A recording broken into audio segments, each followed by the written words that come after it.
am Bob Larrick. I work for a company called Demist Data based out of New York City. I work remotely here from Richmond from my home. I used to work from the kitchen table, but I've just recently gotten a new house, so now I actually have an office, which is nice. What is the biggest problem with JavaScript? Somebody shout out their opinion. Single-threaded. Oh, those are all valid, but they're not correct. Promises, terrible, yes. Actually kind of great. Any other? You're all close. Everybody's close. My personal opinion, biggest problem is concurrency. It's a very strange paradigm compared to most other languages, right? If you're familiar with, I don't know, most of the other popular languages, Java, C, Ruby, Python, anything like that, you know, your code executes sequentially from the top down. JavaScript is not like that. You have to figure out how to schedule your events on the one thread that you are allowed, and that is really confusing when you're just getting started. I will be arguing that async await is the solution to this problem. It says useful metaphor. I'm not sure if that is true, but I had so much fun with it, we're just going to go anyway. So imagine you're in the Chick-fil-A drive-thru, long journey this summer. I don't know if y'all have been to a Chick-fil-A recently, but they have like this really streamlined machine for getting people through the drive-thru. People wait outside, they take your order before your car gets, you know, it's very different than drive-thrus used to be. You place your order, they say, okay, pull up to the next person takes your money. I was at one this summer where I paid at one person, then pulled up to the next person to get a receipt, and then pulled up to a fourth place to actually get my food. The problem with this, I think we probably have all experienced on long summer drives, is you know, you've got your passengers in the car, they all want stuff, you didn't hear them right, somebody starts screaming and crying because they didn't get lemonade, you didn't order a lemonade, you can't back up and do anything about that. If you pay and they don't, you know, the card doesn't go through and you're at the receipt person, you know, you get your wallet back out, person with the money thing's got to run down to where you are. And if you get your food and your order isn't correct, you know, you're gone. Whoever returns to the drive-thru when they have a wrong order in their bag? I do not. I just get back on the interstate and go. So I feel like there are some similarities there with the JavaScript default concurrency model of callbacks and the Chick-fil-A drive-thru. I wouldn't marinate on it too much. But let's keep going anyway. There is also the idea of ordering at the counter at Chick-fil-A, which is what I usually do these days. I just park, go in, it's much faster. Talk to a person directly. If somebody wants a lemonade, you know, you can go back. You can even pay a second time if you need to. You can check your order before you leave. It's a much better way of doing business. So I will say async await is going to give you that same power, that same control over what you're doing in your program. All right, imagine you're a new JavaScript developer. You're trying to read a file, and so you copy and paste this from the Node documentation. You run it, it works, your computer has an etc password file, and you know, the contents of that file are spewed out on your terminal when you execute this. So you say, you know, well, the next thing I need to do is get a hold of that file data so I can do something with it. I've seen, you know, in other languages, I'll just assign that to a variable. In JavaScript, that does not work. You know, you're going to get undefined, and then you're going to start wondering what is undefined. So you don't give up, though. You think, well, in my other programming languages, the problem was scope. I didn't have the variable declared outside of the scope, so it wasn't accessible there. In Ruby, this would be how you solved this problem if you had it in block scope. So you declare your other variable, but still the answer is null. You think, I'm still not giving up. I've had concurrency problems before, and usually what I do is I just tell the computer to sleep for a little while and let things settle down, and then I can access my data. JavaScript doesn't have a sleep function, but you copy and paste something from Stack Overflow and you run it. And now it takes 2 seconds to run instead of being instant, but you still do not have a handle on your data. Well, there was this crazy method, set timeout, somebody mentioned, like down at the bottom of the Stack Overflow page, and you copy and paste that. And finally, it looks like you have a handle on your data, and so you are pleased and happy. There is another way that you can do this, and there's a lot going on here. How many people are familiar with async await already? Okay, that's a lot better than last year. Last year it was not many people, and that's the reason I'm giving this talk. You should all be using it right now. It's the best thing in JavaScript. The problem with async await is it needs a promise to wait on. So the first thing we have to do is require a library that will turn anything into a promise for us. So if it took a callback before, now it will just give you the data back directly, is what the promise is doing, basically. You set your variable up, you use this await method to tell the program to just freeze and just wait there until the data is ready, and then you can access it. You run it by executing main. But you're probably thinking to yourself, well, that's a lot more code and it's still got the same level of indentation, so did anything really get any better? And I would say not in this particular instance, but I don't think that this is representative of how people are coding JavaScript with callbacks. I think the reality is once you start down the path of callbacks, you go all in and things start getting sort of Christmas tree shaped, and you do not want the presents that have been left under this tree. One of the most difficult things of dealing with callbacks is you don't know what's getting returned. What is the return value here? Anybody want to guess? I don't know. There's not even an explicit return. That's probably bad. How many explicit returns do we need? Does every single one, return make database call, return API call, return do something? Like how often do we need to return to get it back up somewhere?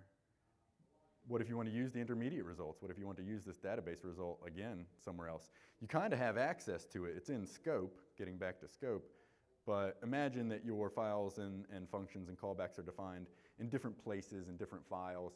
You don't really know what the signature is. You wouldn't know how to get a hold of it in that way. Here, once you're making a bunch of different asynchronous calls, especially when the calls depend on each other, I think async and await really shows its value. And primarily this is that you've got a procedural, sequential, top-to-bottom ordering of execution again, just like in all of the decent programming languages. What gets returned is very clear. The intermediate results are available if you want to do something with them. And no matter where these things are defined, you're not so concerned with the implementation anymore. So what is async await? Fundamentally, it's a way to manipulate time itself. And this just begged for a Back to the Future reference. So there it is.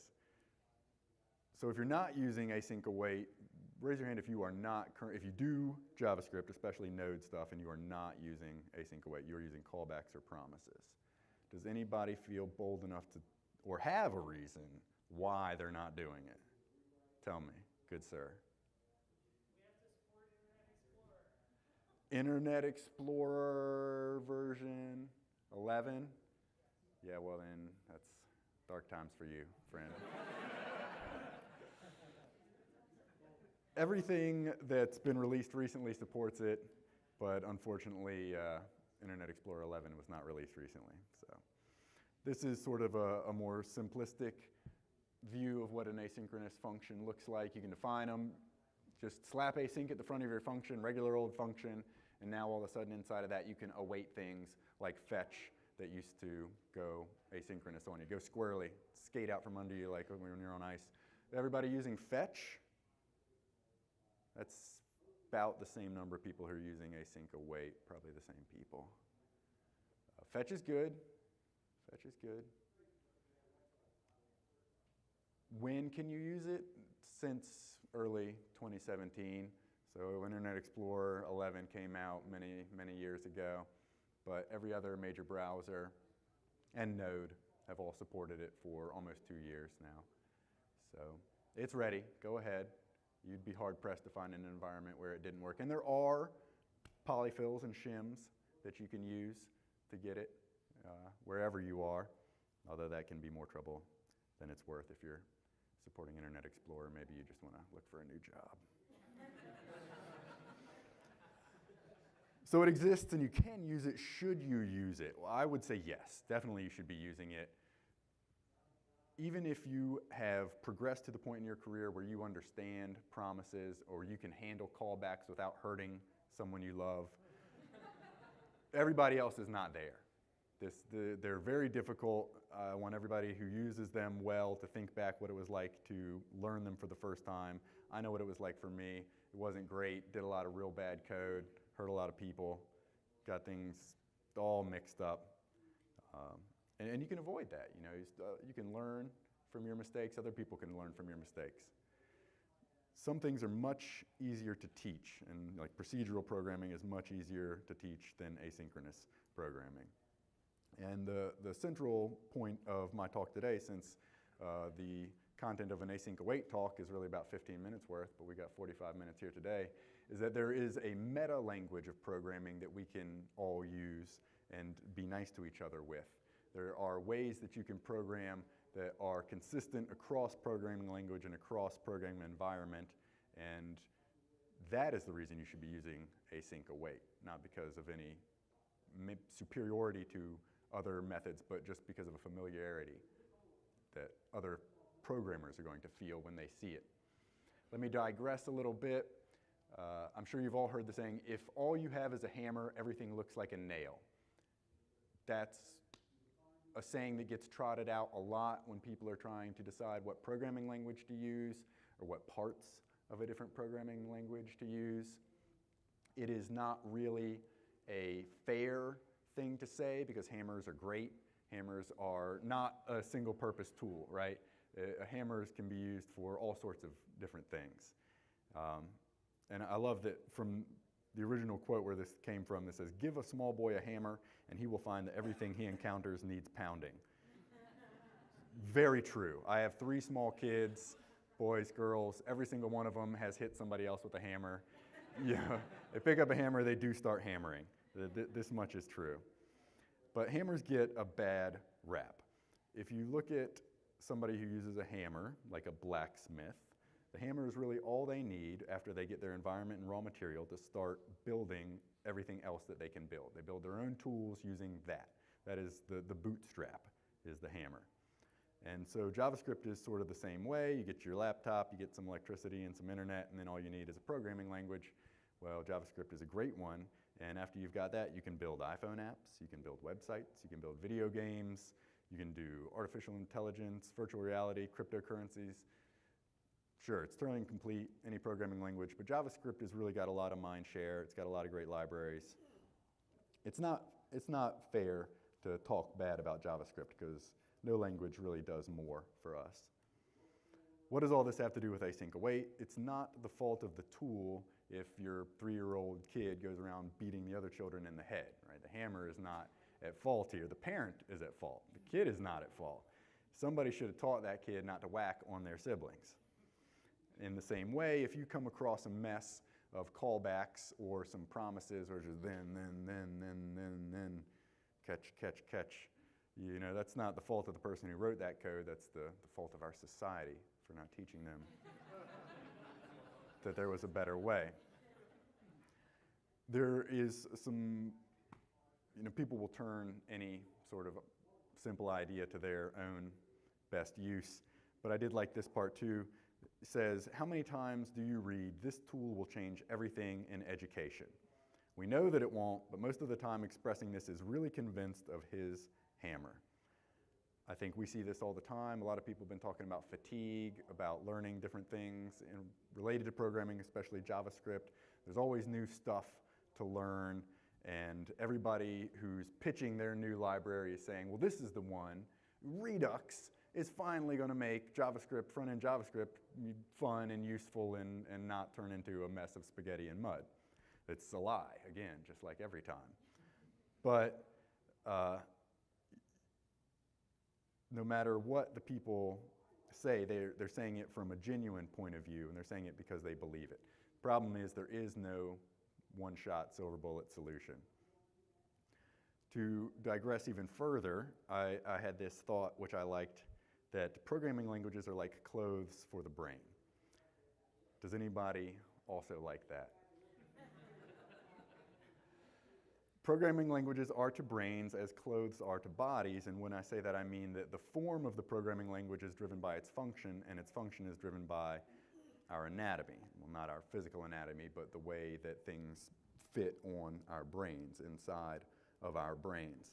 And so, in the same way that if somebody came to you and tried to sell you like a vertical half suit, like one half of your body would be clothed and the other half would be naked, you would be right to be skeptical of this as being like a good new fashion trend. You're going to get sunburned, you're going to get cold, it's going to be uncomfortable. All the good ideas in clothes have already been established. We do not need to invent any new ideas for clothes. So in the same way, I get it, programming languages have not been around as long as clothes, but you should be very suspicious of any programming language construct that is very different from what you're familiar with, assuming you have some basic level of familiarity. If somebody said to you, here's a function and it's going to return undefined and it's going to go off and do some work, you should say, no, thank you. I do not want a function like that. I want a function that returns a value. So weird stuff, strangeness, is not inherently good. You shouldn't be dazzled by new fancy things. If there is no obvious advantage to what somebody's selling you, don't bite. And it's weird for me to say that. I do not think of myself as a particularly conservative person, but now I feel old. I feel like, I used to be able to throw a football over a mountain, but now I'm just telling all you young whippersnappers to just get off my lawn and not do the cool new stuff. I don't want to tell you not to do cool new things, but just view them with suspicion or a little bit of skepticism. A healthy amount of skepticism would be appropriate. Something else you'll hear people say a lot is that it's good to work smarter and not harder. Who has said that in the past week? Some. I think it's the right sentiment, but especially in our profession where all we do is think and everything that we have to do is thinking, and there's not really a great equivalent for a contrast between working smart and working hard. You just have to start typing. There's this great quote from this guy. He's a construction person. I'm just going to read it verbatim, but he says, "It's easy to get out of balance on this. It's easy to stand around and talk about how to do something better when, if you simply put your head down and went to work, it would be done and well done by the time the discussion on the best possible method was just beginning to slow up enough for somebody to begin to pick up a tool." Who has been involved in trying to get started on a project and not gotten anywhere, spent long hours arguing about how are we going to do it, who could have been done by the time the arguing was, yeah. I mean, it happens a lot. So you want to be real suspicious of weird new things, and you want to make sure that you just get down to business with what you have close to your hands. You probably already know how to do it, just do it. There's another quote who I've seen attributed variously to Chuck Close and Stephen King and maybe some others that says, I thought it was Brian Eno. When I first Googled it, I was like, Brian Eno said this, but I could not find any of that anywhere. Amateurs wait for inspiration, the rest of us get to work. I think this is in the same spirit where, work smarter, work harder. Well, this is kind of the opposite of that. Just shut your mouth and start working. You don't have to wait for anything special to happen. Okay, so let's get back to work, async await. Step one, convert everything to promises. There is a package. There's even one built into Node, but it's kind of got, it's fine, but it's got some other constraints around it. So this promisify Node one is sort of more generic. Wrap everything in a promise. Oh, man, you said I wasn't going to have to know anything about this. You're not going to have to learn anything. Now I got to learn promises? Well, you kind of need to learn promises a little bit, not that much. All you need to know is what they look like, and then you can just use async and await on them. So here's a very simple way to await your promise. Fetch just returns a promise. Almost every library now just returns a promise, like SQL, and a lot of the other big libraries are moving. So once you know how to recognize them, you can use async and await instead. You don't have to learn best practices around promises, which is nice. You don't have to pick up a new paradigm. you can use async await the same way that you would use procedural programming in any other language. And if JavaScript is your first language, don't go off and learn crazy callback stuff. Don't go off and learn the depths of promises and how errors get swallowed and all that stuff. Start with async await, and then that's knowledge that you can use in most other languages. It'll be valuable to you across your career. So the telltale markings for promises is this then and catch syntax. If you see this, you just put your cursor at the period before then and delete everything that comes after that, and put await in front of it, and you'll be done. Look at how much better that is. Here's a very basic promise. Promises have these properties. The fundamental part of a promise is it's going to either resolve itself or it's going to reject itself, or something's going to do it. But resolve is successful completion, and this is handled by the thens, and rejection is a failure, an error of some kind, and this is handled by the catch. So again, I'm just trying to be honest with you here. If you see this stuff, delete everything after the period and do an await instead. How many of y'all program in other languages besides JavaScript? And how many of y'all have used promises in another language besides JavaScript? I mean, I have. I think Closure has them. Pretty sure it did. But, you know, they were hairy over there too. It wasn't like things went super well in Closure when I used promises either. They've got better concurrency primitives also. So if you see people talking about resolve, reject, then, and catch, you know, just smile and nod and just be thinking to yourself, I'm going to use async await, just like Bob told me. Promises really are not half as bad as callbacks, but one of the most frustrating things about them is that you can't, when you're inside a promise, when you have a value inside a promise, you can't break out of that promise and use it elsewhere in your program, and that's the whole point for async await. You have to go into the promise to do your work, and that's not always super straightforward, especially if you're trying to add code to an existing project that uses promises. So is async await better? Well, I'd like to caution everyone not to get too excited and say that it is absolutely better, because you have to be careful how you measure things. And so I am going to say async await is better, but not in a lot of the ways that people often talk, especially around programming, which is it's got fewer kilobytes over the wire, or it executed in 2 picoseconds, or something like that, right? Like, you don't want the fastest code, and maybe you want the fastest car, but I would argue you don't want the fastest car, because fast cars are expensive. You know, if you need to move something, you can't fit it into your fast car. Your fast car is probably going to break down, and they'll be double expensive. And there's always faster cars. You know, every year the fastest car is a new car. Your old fast car is now crap. And they encourage unsafe behavior. You know, programming for speed is the same thing as like pushing a Tesla to ludicrous speed. If you're going 180 miles an hour, that's not safe no matter what. If you're writing code with performance as your #1 objective, like, maybe that's necessary, probably not for us. Probably what you're doing then is doing some real unsafe things. So comparing cars by their speed or their horsepower is a very simple way to compare them, but it's not a super useful way. A much more useful way would be to say, how much like other cars is this car? Is it familiar to me? Am I comfortable using it? If you were driving in another country like England and the steering wheel was on the other side, you know, that would be very uncomfortable. That would probably be pretty dangerous. You don't want to buy that car and drive it here in America. It would be a bad decision. Another thing that is constantly frustrating is who knows which side of their car the gas cap is on? That's impressive. There is an error, so you don't know. You and me, we're the same. I don't know, but I know that there is a small arrow on your gas gauge that points in the direction of your gas cap. So you no longer have to remember which side of the car it's on, you just look for that arrow. Life pro tip. It would be substantially simpler for us as humans, at least, as car drivers, if every car had the gas cap on the same side. Maybe there's good reasons why they're not on the same side. Maybe sheets would be backed up for miles if we all had to.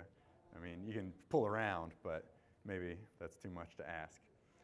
Similarly with houses, you don't want to simply optimize your renting or buying decision on the size of the house and how much it costs. You'll end up with a crappy old warehouse in a really gritty part of town. It's not going to be a safe place for you to live. You're not going to have nice restaurants to walk to or anything.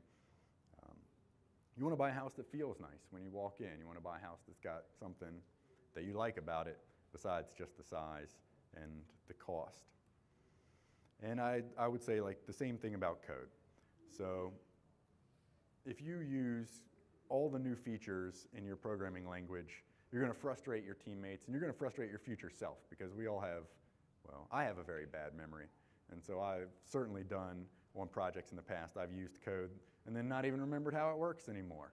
Really, I felt so proud of myself doing some Ruby metaprogramming, and then 6 months or a year later, I've got no idea how that code works, and I'm still tasked with maintaining it. So,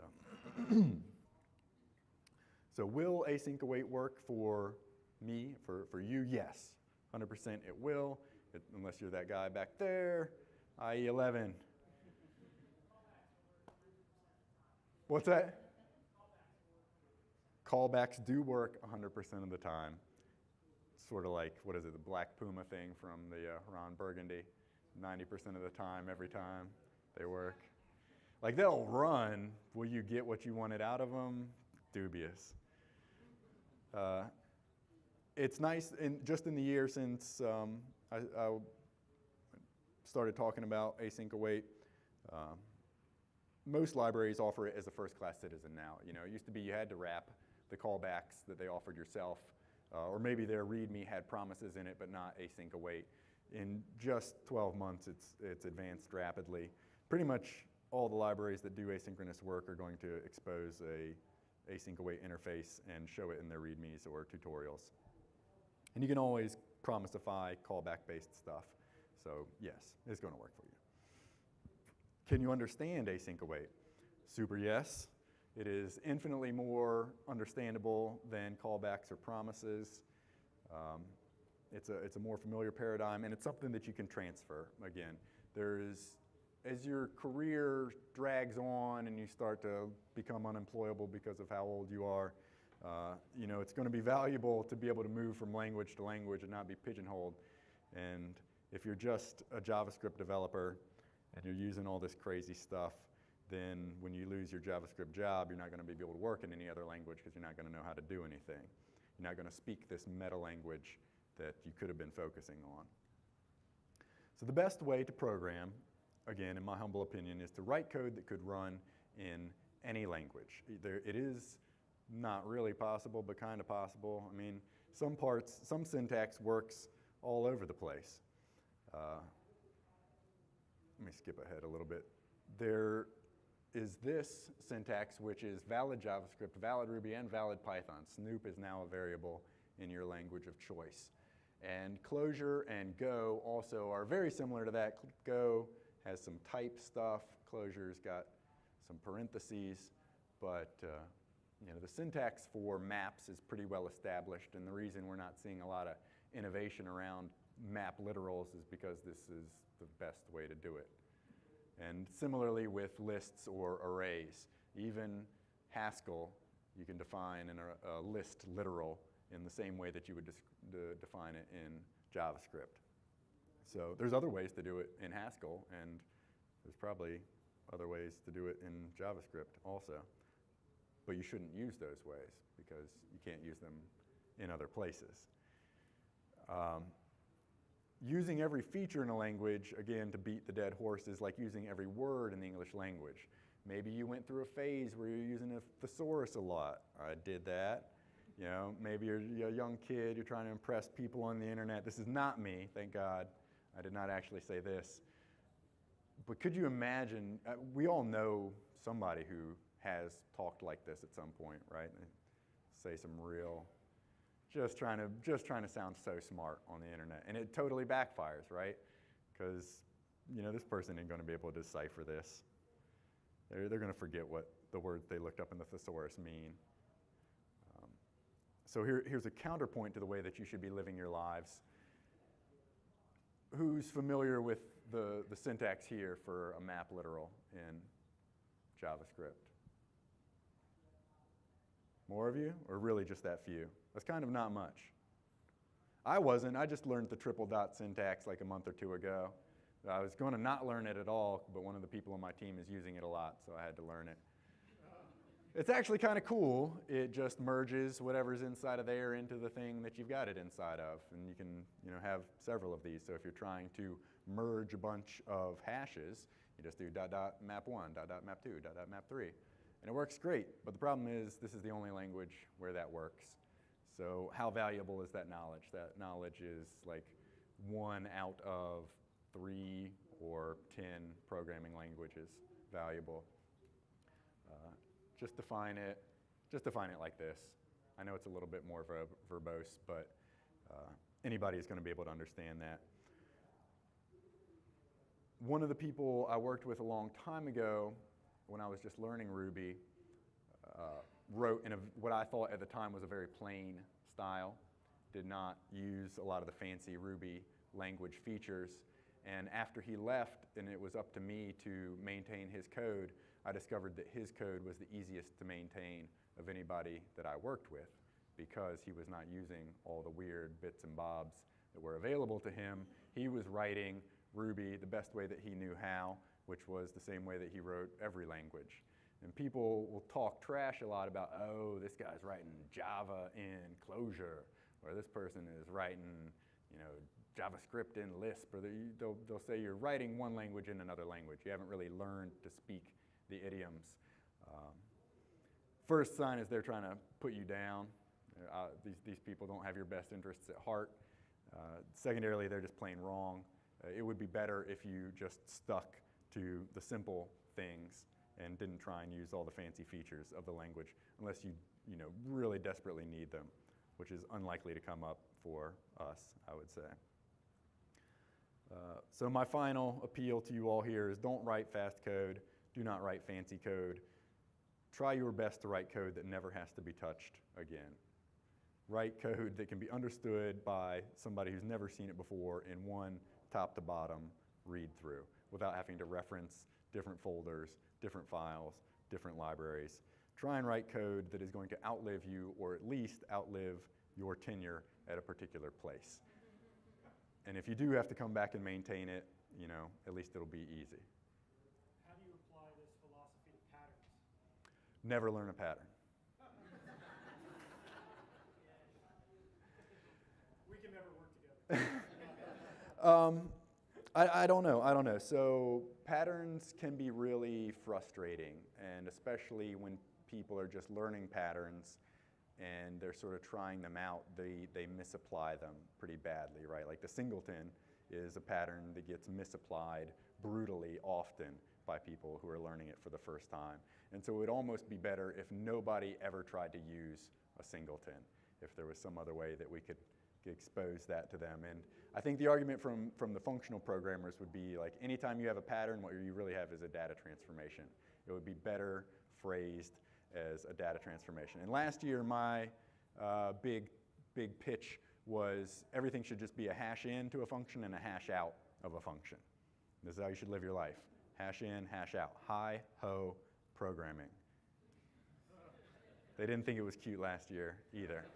But it falls in line with the functional programming paradigm, and it means you don't really ever have to learn like a class-based pattern where you're decorating some data structure with additional methods that you can call. You don't have to learn new concepts. All you have to learn is how to transform a map or a hash. Maybe you turn it into an array, maybe you turn it into a different hash, but that's the only thing you ever have to learn, hash in, hash out. I want to take one last dig at JavaScript. It is not my first language. I use it a lot, but only having one thread is pretty trash. So the sooner that they can fix that, the better. I am sure that some people who are way smarter than me are working on that right now, and I have great confidence that one day we will all be writing multi-threaded JavaScript. Thank you very much.